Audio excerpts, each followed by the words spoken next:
Barrister Suman সাহেব সংসদে যা বরাদ্দ পায় ফেসবুকে লেখে, এটা নিয়ে আমার জন্য সাহেব খেপে গেছে যে আপনি গোপন তথ্য ফেসবুকে দিচ্ছেন কেন? আছে না নাই? কথা শোনেন নাই মনে না? ব্যারিস্টার সুমন সাহেবকে চেনেন না আপনারা? চেনেন তো, অনেকে চেনেন। উনি আবার নতুন এমপি, আবার ওদিকে ব্যারিস্টার। এই জন্য উনি মানে নিয়ত করেছেন যে যা ইনকাম করবে সব জনগণের দিবে, এবং সরকার থেকে যে বরাদ্দ পায় একজন এমপি কি কি বরাদ্দ পায় উনি ফেসবুকের মাধ্যমে শেয়ার করতেছেন। আমি আপনারা জানেন যে এই নির্বাচনে আমার এলাকায় একটা, যদিও আমি এলাকা থেকে নির্বাচন করেছি, কিন্তু সারা দেশের মানুষ সোশ্যাল মিডিয়ার মাধ্যমে যারা আমাকে চিনেন আমার জন্য দোয়া করেছেন। তা আমার ইচ্ছা ছিল যে এমপি হইলে যেসব জিনিসগুলো আসলে প্রকাশ পাইলে জাতির ভালো হয়, দেশের ভালো হয়, এগুলো আমি প্রকাশ করব। আমি এরই ধারাবাহিকতায় আমি যে কাজটা করেছি এটা হচ্ছে কি, এমপি হওয়ার পর জননেত্রী শেখ হাসিনার যে সরকার, এই সরকার আমাকে যা যা দিয়েছেন আমি এগুলা প্রকাশ করেছি। আমি আগে নিজে আমি কখনো জানতাম না যে এমপিরা কত সম্মানই পান। আমি মনে করি এটা লুকানোর কিছু নাই, এটা বললে স্বচ্ছতা হয়। এটা আমি আমার বেতনের কথা বলেছি, আমি কত টাকা বরাদ্দ পেয়েছি। বরাদ্দ মানে হচ্ছে কি, ওনারা বলছেন যে নগদ টাকা, আসলে বরাদ্দ তো এটা চিন্তায় আসে কিভাবে যে এমপি নগদ টাকা পাবে। নগদ টাকার তো কোনো বিষয়ই না, আমরা তো ট্রাস্টি মাত্র, আমরা মানুষের সম্পদের ট্রাস্টি, আমাদেরকে মাধ্যমে বন্টন করা হবে। আমরা এই সম্পদের কোনো মালিকও না। ব্যাংকের যেভাবে ব্যাংক কর্মকর্তা যেভাবে আমার টাকা জমা নেন আবার আমার টাকা ফেরত দেন, কিন্তু ওনার হাত দিয়েই যায়, কিন্তু এই টাকার মালিক তো উনি না, উনি হচ্ছেন গিয়ে ট্রাস্টি। একই রকম আমি এমপি হিসাবে আমি ট্রাস্টি মনে করি। আর স্বচ্ছতার বিষয়ে আমি বলছি যে এত এত টাকা পেয়েছি, কিন্তু এইটা বিরোধী দলের চিফ হুইপ আমাদের চুন্নু সাহেব, মুজিবুল হক চুন্নু সাহেব, উনি স্পিকারের কাছে, আমাদের মাননীয় স্পিকারের কাছে উনি বিচার দিলেন। তো যেহেতু পয়েন্ট অফ অর্ডারে উনি বলেছেন, আমি উত্তর দেওয়ার সুযোগ পাই নাই। আমার প্রশ্ন হচ্ছে কি, উনি বিরোধিতা করবেন সরকারি দলের, কিন্তু উনি বিরোধিতা শুরু করছেন স্বতন্ত্র প্রার্থীর। এবং কি বিষয়ে বিরোধিতা, উনি তো আরো খুশি হওয়ার কথা যে আমরা আমাদের হিসাব দেওয়া শুরু করছি। আমার জানেন কালকে আমার এত দুঃখ হয়েছে তারাইল করিমগঞ্জের মানুষের জন্য, যাদের কাছ থেকে উনি এমপি হয়ে আসছেন, যে এই তারাইল করিমগঞ্জের মানুষের কি কোনো অধিকার নাই যে এই চুন্নু সাহেব এমপি হিসাবে কত টাকা বরাদ্দ পান এটা জানার? মানে উনার বক্তব্য ছিল যে কোনোভাবে যেন আমি ফেসবুকে না জানাই যে কে কত টাকা পায়। আরে আপনি জানেন যে এইবার মাননীয় প্রধানমন্ত্রী জননেত্রী শেখ হাসিনা আমাদের সবাইকে শাড়ি দিয়েছেন এলাকায় বন্টন করার জন্য।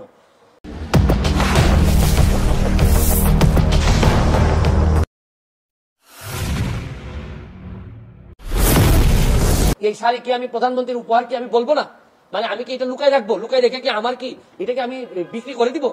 তা আমি বুঝলাম না স্বচ্ছতার মধ্যে প্রবলেমটা কোথায়। আমি যদি স্বচ্ছ হইতে চাই, আমি যদি যে বরাদ্দ পাই এটা যদি আমি বলে দিতে চাই, বলি জনগণকে, তো এখানের মধ্যে এমপি হিসাবে আমি অপরাধটা কি করলাম? আর আরেকটা জিনিস হচ্ছে কি, আমি বারবারই বলছি এমপি কিন্তু আমার পেশা না। আমার পেশা হচ্ছে কি বিং এ ব্যারিস্টার। আমি এখানে প্র্যাকটিস করি সুপ্রিম কোর্টের আইনজীবী হিসাবে। আর আমি কথা দিছি যে আমি এমপি হিসাবে একটা টাকা হারাম খাবো না, আমার রক্তের মধ্যে হারাম যাবে না। সুতরাং রাষ্ট্রের টাকা, জননেত্রী শেখ হাসিনার সরকারের টাকা, এটা যে টাকা আসবে এটা আমি সবার সামনে তুলে ধরবো। এখন আমার কেন জানি মনে হইতেছে যে মুজিবুল হক চুন্নু সাহেবের হয়তো আমি বলে দেওয়াতে সমস্যা হচ্ছে, যে উনার মনে হয় রাজনীতি করাটাই পেশা। এটা থেকে উনি সবকিছু নির্বাহ করেন কিনা আমার জানা নাই, কারণ উনার আলাদা কোনো পেশা থাকলে এটা নিয়ে উনি কোনো চিন্তা করতেন না। তবে কালকে উনি একটা বুদ্ধি করে কাজ করছেন, বাকি সব এমপিরা উনার দলে টানার চেষ্টা করছেন যে 349 জন এমপির নাকি বদনাম হচ্ছে। আরে কি আশ্চর্য কারবার! একটা মানুষ এমপি হওয়ার পর তার বরাদ্দ সে বলবে না যে আপনারা জনগণের এই বরাদ্দ আসছে, আপনারা আপনারটা ভাগ করে নেবেন? এটার বলার মধ্যে শুনেন, এই মুজিবুল হক চুন্নু সাহেব সম্ভবত এই প্রথম বঙ্গবন্ধুর একজন আদর্শের সৈনিকের মুখোমুখি হয়েছেন। এর আগে হয়তো উনি ওইভাবে মিট করেন নাই, কারণ উনি তো হচ্ছেন গিয়ে একজন স্বৈরা শাসক এরশাদের নেতা। স্বৈরা শাসক এরশাদ, যিনি সারা জীবন এরকম জোর জবরদস্তি আর টাকা বানানো ছাড়া তার নেতা কর্মীদের খুব বেশি কিছু শিখাই যান নাই, সবার না, অল্প কিছু নেতাদেরকে, যারা অনেক টাকার মালিক হয়েছেন এরশাদের আমলে। উনি তো এরশাদের স্বৈর শাসক এরশাদের একজন নেতা হয়ে উনি বঙ্গবন্ধুর আদর্শের সৈনিকের, প্রকৃত আদর্শের সৈনিকের মুখোমুখি এই প্রথম সংসদে হয়েছেন মনে হয়। এর আগে হয়তো তীব্রভাবে কারো মুখোমুখি হন নাই, এই জন্য উনার একটা গাত্রদাহ। আর এত গাত্রদাহ কিসের? আরে ভাই আমার টাকা এটা। আর আরেকটা বিষয়, আমি যে আমার এলাকায় বলছি যে আমি 29 কোটি টাকা পাইছি বরাদ্দ, আমি কি কোনো কথা মিথ্যা বলছি? মিথ্যা বললে উনি আমার বিরুদ্ধে ব্যবস্থা নিন। আমি বলতে পারবো না, মানে আমি বরাদ্দ পাইছি এটা আমি বলতে পারবো না আমার এলাকায়, মানে কি আমি কি চুরি করতে চাই? মানে বিষয়টা যদি হইতো যে আমি এই টাকা পাই নাই, আমার 25 কোটি টাকা দেওয়া হয়েছে রাস্তা বানানোর জন্য, এটা আমার বরাদ্দ, আমি বলে দিব কোথায় কোথায় রাস্তা হবে। আমাকে দেওয়া হয়েছে মসজিদ মন্দিরে টাকা দেওয়ার জন্য 2 কোটি, এটা আমার বরাদ্দ, আমার নামে আসবে, আমি এগুলা দিয়ে দিব কোথায় কোথায় বরাদ্দ হবে। টিআর কাবিকা আসছে আমার নামে, আমি দিব কোথায় কোথায় বরাদ্দ দিয়ে দিব। আমার শুধু নিশ্চিত করতে হবে এই টাকাটা যেন আমি এবং আমার পরিবার খেয়ে না ফেলে, বা আমার লোকজন যেন খেয়ে না ফেলে। এইটার মধ্যে লুকালুকির কিছু আছে বলে আমার মনে হয় না। ব্যারিস্টার সুমন সাহেব সংসদে যা বরাদ্দ পায় ফেসবুকে লেখে, এটা নিয়ে আমার জন্য সাহেব খেপে গেছে যে আপনি গোপন তথ্য ফেসবুকে দিচ্ছেন কেন? আছে না নাই? কথা শোনেন নাই মনে হয় না? ব্যারিস্টার সুমন সাহেবকে চেনেন না আপনারা? চেনেন তো, অনেকে চেনেন। উনি আবার নতুন এমপি, আবার ওদিকে ব্যারিস্টার। এই জন্য উনি মানে নিয়ত করেছেন যে যা ইনকাম করবে সব জনগণ দিবে, এবং সরকার থেকে যে বরাদ্দ পায় একজন এমপি, কি বরাদ্দ পায় উনি ফেসবুকের মাধ্যমে শেয়ার করতেছেন। এটাতে নাকি অন্য অন্য এমপিদের একটু মন খারাপ, বিশেষ করে চূর্ণ সাহেব, চেনেন না? জাতীয় পার্টির, চেনেন তো? হ্যাঁ, আল্লাহ আল্লাহ গো। ঠিক আছে, চলেন, কষ্ট হচ্ছে আপনাদের না? তো ইনি একজন এমপি, উনি সংসদ চলতেছে, এই জন্য আসতে পারে না। সুমন সাহেব আসবেন ইনশাল্লাহ। ইনার নামও সুমন, তাই না? ও ঠিক আছে, আচ্ছা ঠিক আছে, সমস্যা নেই। অ্যাডভোকেট সুমন সাহেব, তাই না? উনি ভালো মানুষ, উনিও অ্যাডভোকেট, ইনিও অ্যাডভোকেট, ভালো মানুষ। ওনাদের আলাদা ইনকাম আছে, এই জন্য জনগণের খেদমত করে ইনকাম করা লাগবে না। কথা কি বুঝতে পারছেন? ওনারা আপনাদের সেবা করতে চায়, সেবা করার সুযোগ দিয়েছেন, সেবা করবে ইনশাআল্লাহ। আল্লাহ কবুল করেন, জোরে বলেন আমিন। এমপি সাহেব আল্লাহ হায়াত বাড়ায় দেন। ব্যারিস্টার সুমন সাহেব যেভাবে সংসদে যা বরাদ্দ পায় সব শেয়ার করতেছে, ফেসবুকে লেখালেখি করতেছে, যার মাধ্যমে অন্য এমপিরা চলে গেছে। চূর্ণ সাহেব বলতেছে কেন ফেসবুকে দিতে হবে, আমরা জানতে চাই। তো দিলে দোষ কোথায়? কথা কয় না, দিলে দোষ কোথায়? দে কি বরাদ্দ ভাই, জাতি জানুক, আমরা জানতে চাই আপনাদের কাছে। কথা বলেন ঠিক কিনা? আল্লাহ জানে দেশের সকল নেতাদেরকে জনগণের কল্যাণে, দেশের উন্নয়নে ভালোভাবে কাজ করার তৌফিক দান করেন। সকল নেতাদেরকে কোরআন সুন্নাহ সঠিক বুঝ আল্লাহ যেন দান করেন। একটু জোরে বলেন আমিন, আর একটু জোরে বলেন আমিন। এই জন্য জড়িত, সংসদ নেতা জড়িত, 350 জন এমপির মধ্যে 349 জন এমপি জড়িত, শুধু একজন ছাড়া। আমাদের এই হাউসের একজন মাননীয় সদস্য, নামটা বলতে চাই না, তিনি নতুন নির্বাচিত হয়েছেন। তিনি ফেসবুকে কিছু বক্তব্য দিয়েছেন, যে বক্তব্যটা আমরা সবাই এফেক্টেড। যেমন 1 নম্বর তিনি বলেছেন জনগণের উদ্দেশ্যে যে আপনারা কি জানেন এমপিরা কত বেতন পায়? তারা তো এটা বলে না, গোপন করে। তিনি বলেছেন যে 1,72,000 টাকা বেতন তিনি পেয়েছেন। মানে স্পিকার, আমরা কত বেতন পাই এটা তো লুগানি কিছু নাই, এটা ওয়েবসাইটে গেলে পাওয়া যাবে। দেন তিনি বলেছেন 3 মাসের মধ্যে আমি 28 কোটি টাকা পেয়েছি। 28 কোটি টাকা কিভাবে পেলেন? যে 3 কোটি টাকা পেয়েছেন গম টমের জন্য, আর 25 কোটি টাকা পেয়েছেন রাস্তার জন্য। বলছে আপনি জানেন যে 3 মাসে আমি 28 কোটি টাকা পেয়েছি। মানে স্পিকার, এই যে 28 কোটি টাকা পেয়েছেন, এই কথা বলছেন, এই টাকা কি আমি পেয়েছি? আপনি মানে স্পিকার এমপি আপনি কি পেয়েছেন? মানে সংসদ নেতা প্রধানমন্ত্রী তিনি কি পেয়েছেন? কারণ এই আমাকে কিন্তু ইতিমধ্যে ওই ফেসবুক দেখে অনেকে বলছেন যে 25 কোটি টাকা পাইছেন, এই টাকা কই? তিনি বলছেন যে 25 কোটি টাকা তিনি পেয়েছেন, আমরা তো পাই নাই। মানে স্পিকার, আপনি জানেন যে বর্তমান সরকার গত কয়েক বছর আমাদেরকে এমপিদেরকে সুযোগ দিয়েছিলেন যে স্থানীয় সরকার মন্ত্রণালয়ে প্রতি বছর 4 কোটি করে, 5 বছরে 20 কোটি, এইবার বলেছেন 5 বছরের জন্য 25 কোটি টাকার প্রকল্প নাম দেওয়ার জন্য। মানে স্পিকার, আমি ক্লিয়ার বলতে চাই যে আগামী 5 বছরে আমরা কয়টা প্রকল্প করবো, নাম দিছি আমরা, টাকার সঙ্গে তো আমার কোনো সম্পর্ক নাই। এই আমরা নাম দেই, এলজিডি তারা সার্ভে করে, তারা টেন্ডার করে, তারপরে তারা কাজ করে, বাস্তবায়ন করে। কিন্তু মাননীয় সদস্য যেভাবে বলছেন যে আমরা 25 কোটি টাকা আমরা পেয়েছি, শুধু তাই না, তিনি আরো বলেছেন যে এমপি তো লাভবান, যদি আগে জানতাম তাহলে আরো আগে এমপি, আমি তো বড় ব্যবসা। স্পিকার, আমি আপনাকে বলছি, কারণ আপনি হলেন এই সংসদের গার্ডিয়ান।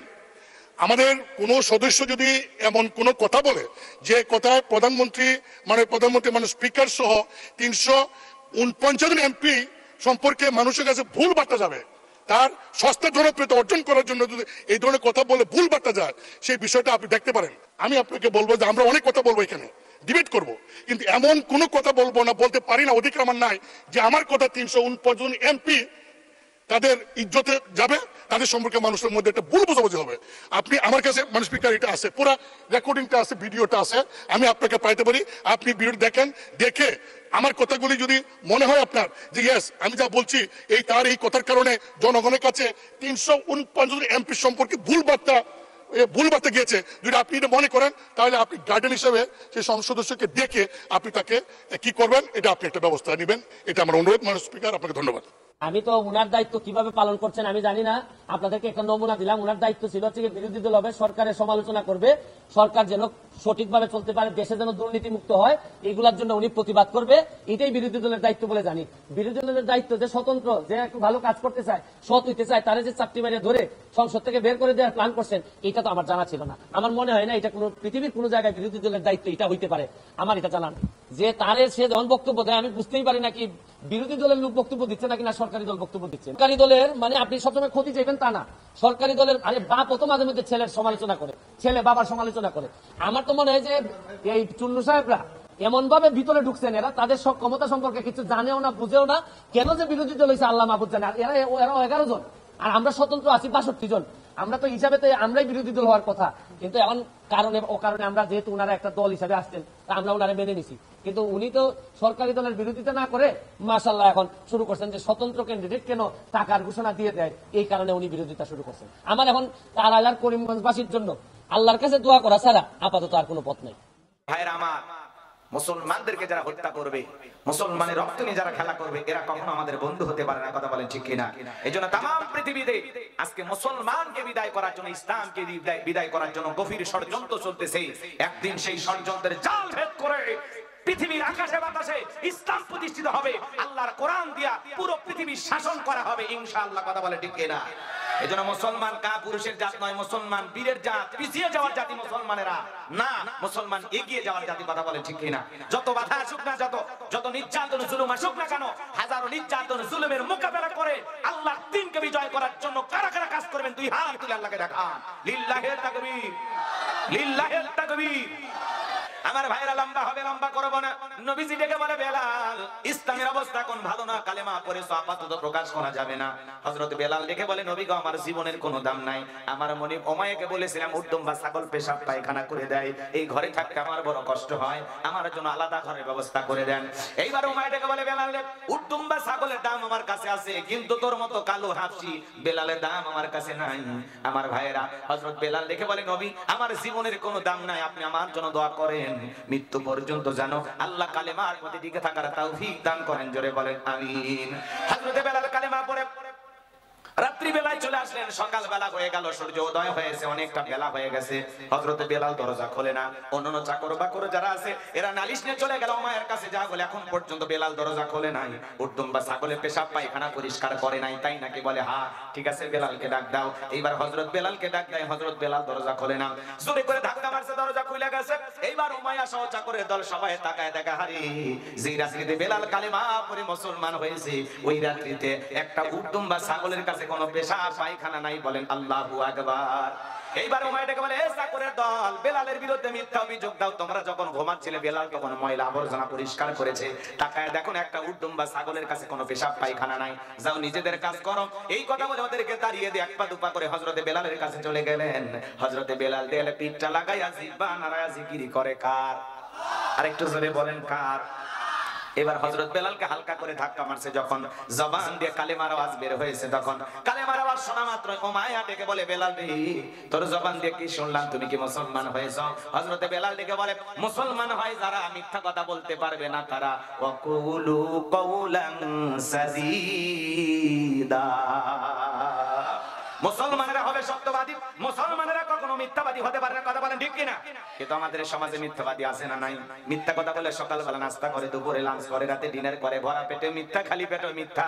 মিথ্যা বলতে বলতে চেহারা বেঁকা হয়ে গেছে, এক পা কবরে ঢুকে গেছে। এরপরও মিথ্যা বলা ছাড়ে না, এত মিথ্যা কথা বলে শয়তান পর্যন্ত বলে আমিও এত খারাপ না। কথা বলেন ঠিক কিনা? এইজন্য মুসলমানেরা কখনো মিথ্যাবাদী হতে পারে, মুসলমানেরা হবে সত্যবাদী। এইবার উমাইয়াকে বলে, বেলাল রে উদ্দম বা ছাগলের মালিক বানায় দেব, থাকার জন্য ভালো ঘর বাড়ির ব্যবস্থা করে দেব। হযরত বেলাল ডেকে বলে, উমাইয়া দুনিয়ার কোন পার্থিব সম্পদের বিনিময়ে বেলাল তার ঈমান বিক্রি করবে না। বলেন আল্লাহু আকবার। এইবার উমাইয়া ডেকে বলে, আমার কথা না শুনলে বড় নেতা আবু জেহেলকে খবর দিব। হযরত বেলাল ডেকে বলে, কোন আবু জেহেলের ভয় দেখায় কোনো লাভ নাই, আমি আল্লাহ ছাড়া দুনিয়ার কাউকে ভয় করি না, এখন দুনিয়ার আবু জেহেলকে আর গোনার টাইম নাই। বলেন মারহাবা। এইবার উমাইয়া দৌড়ে চলে গেল আবু জেহেলের বাড়িতে, বলে নেতা সংবাদ খুব খারাপ, আমার বাড়ির গীতদাস বেলাল কালেমা পড়ে মুসলমান হয়েছে, তাই নাকি? বলে হ্যাঁ, যাও আমি আসতেছি। আবু জেহেলের একটা বিশেষ বাহিনী ছিল, ক্যাডার মাস্তান ছিল, সঙ্গপাঙ্গ ছিল, যাদের কাজই হলো নতুন নতুন কালেমা পড়ে মুসলমান হবে যারা, তাদের উপর নির্যাতন জুলুমের স্টিম রোলার চালাইতো। তাহলে আবু জেহেলের একটা বিশেষ বাহিনী ছিল, যাদের কাজই হলো মুসলমানের রক্ত নিয়ে খেলা করা। আজ তামাম পৃথিবীতে জালেমদের বিশেষ একটা বাহিনী আছে, যাদের কাজই হলো টুপিওয়ালা, দাড়িওয়ালা, ইমানদার, আল্লাহওয়ালাদের রক্ত নিয়ে খেলা করা। কথা বলেন না কেন?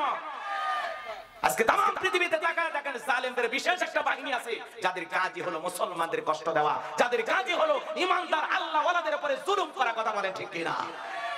আবু জেহেল নাই, এর মুরিদ আছে। কথা কয় না? কষ্ট হচ্ছে আপনাদের?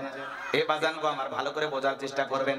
এইবার আবু জেহেল তার ক্যাডার মাস্তান সাঙ্গ পাঙ্গ বিশাল বাহিনী নিয়ে উমাইর বাড়িতে হাজির হয়ে গেল।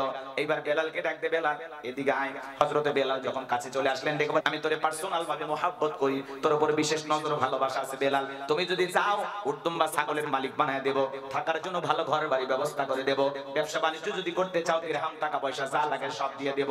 ও বেলাল তুমি চাইতে দেরি, আমরা দিতে দেরি করব না। এত বড় লোভনীয় প্রস্তাব হযরত বেলালকে দেওয়ার পরে হযরত বেলাল দেখবেন আবু জেহেল রে, দুনিয়ার সব সম্পদ যদি বেলালকে দিতে চাও, দুনিয়ার সব সম্পদ ছাড়তে রাজি, বিশ্ব নবীর কালেমা ছাড়তে রাজি নাই। বলেন আল্লাহু আকবার। বেলালের মতো যারা খাঁটি ইমানদার, এরা টাকার কাছে বিক্রি হয় না। কিন্তু মুনাফিক মার্কা মুসলমান যারা টাকার কাছে বিক্রি হয়, তারা টাকা সেই দিকে, ফতুয়া সেই দিকে। টাকা পাইলে বাতিলের পাঁচটা গোলাম হয়। কথা বলেন? ইসলামের পক্ষে যাক আর বিপক্ষে যাক, টাকা পাইলে খুশি। টাকা যেই দিকে আর ফতুয়ার ঝড় সেই দিকে। আছে না এক শ্রেণীর মানুষ টাকার কাছে বিক্রি হয়ে গেছে।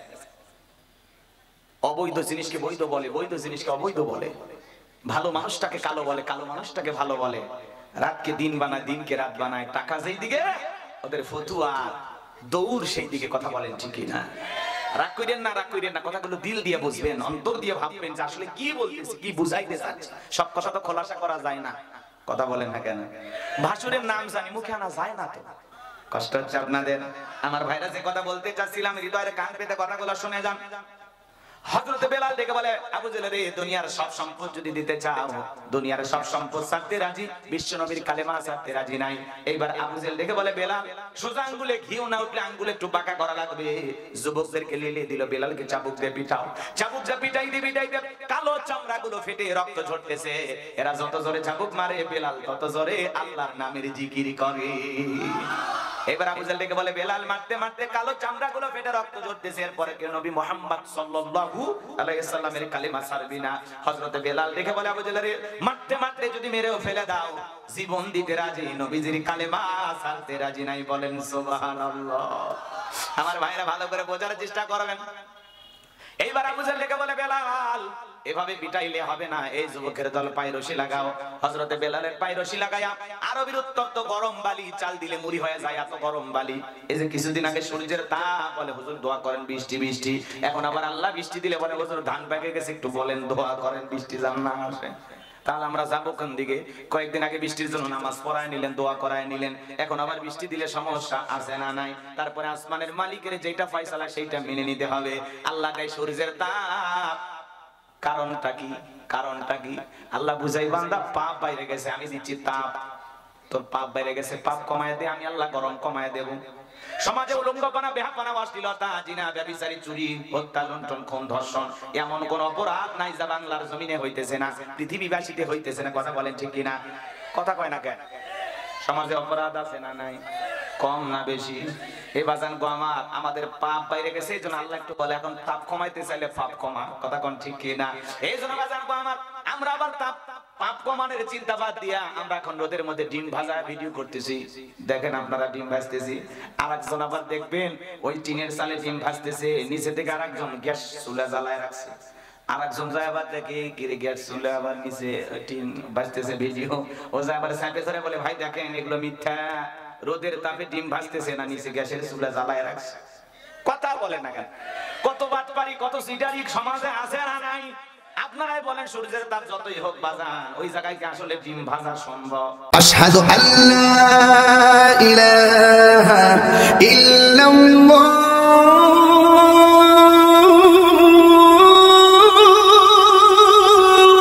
আশহাদু আন্না মুহাম্মাদান রাসূলুল্লাহ।